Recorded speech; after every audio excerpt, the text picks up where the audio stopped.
plus en plus de flexitariens. Eux sont des personnes qui sont flexibles dans leur végétarisme, c'est-à-dire qu'ils sont végétariens, ils diminuent leur consommation de chair animale, mais s'autorisent dans certaines occasions la consommation de viande, par exemple, un dîner avec des amis ou un restaurant en famille. On aurait plutôt tendance à manger des protéines en excès, donc c'est un faux et un mauvais argument selon moi. On peut parfaitement trouver tout ce qu'on veut dans le monde végétal et se nourrir de manière saine, équilibrée, super gourmande, sans être obligé de se nourrir de viande, de poisson et de produits laitiers et de sous-produits animaux en général.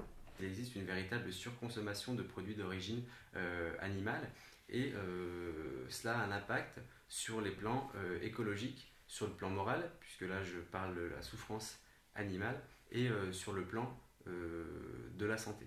L'année dernière, l'OMS a publié un rapport en 2015 qui a classé en fait la viande rouge et les viandes transformées comme la charcuterie.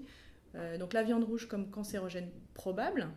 Donc ça veut dire qu'il y a des études derrière scientifiques, il y a un faisceau de preuves qui commence à se construire qui démontrerait que la viande rouge, consommer trop de viande rouge serait pas bon, serait lié et associé à certains types de cancers comme le cancer colorectal. Déjà, il y a un problème sur les méthodes d'abattage. Il y a des millions de poussins qui sont broyés ou qui sont gazés, puisqu'ils ne sont pas du bon sexe, ce sont des mâles, donc ils ne peuvent pas pondre des œufs, donc il faut s'en débarrasser. Ça, c'est des pratiques qui sont tout à fait courantes. Si jamais on fait la liste, il y a des dizaines de dérives, et en tout cas, il y a des conditions d'élevage, d'abattage qui sont, selon moi, abominables. C'est catastrophique.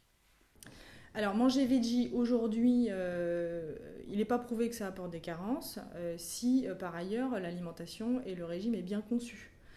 Donc c'est important de conserver des grands concepts de nutrition par ailleurs, comme consommer des fruits et légumes en quantité suffisante, 5 fruits et légumes par jour, de consommer plus de légumineuses pour compenser sa réduction de consommation de viande, de consommer des céréales complètes, de ne pas consommer trop de sucre ajouté, on y reviendra, et de ne pas consommer trop salé.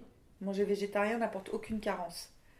On a absolument tout ce qu'on a besoin d'ingurgiter, tous les nutriments nécessaires et toutes les vitamines nécessaires en mangeant végétarien. Il suffit juste de varier. C'est évident que un omnivore qui mangerait du steak frites, il a autant de carences qu'un végétarien qui mangerait que de la salade. Ma grande fille est végétarienne, ça va faire 3 ans maintenant. Elle est jamais malade, elle grandit bien, elle me dépasse d'ailleurs.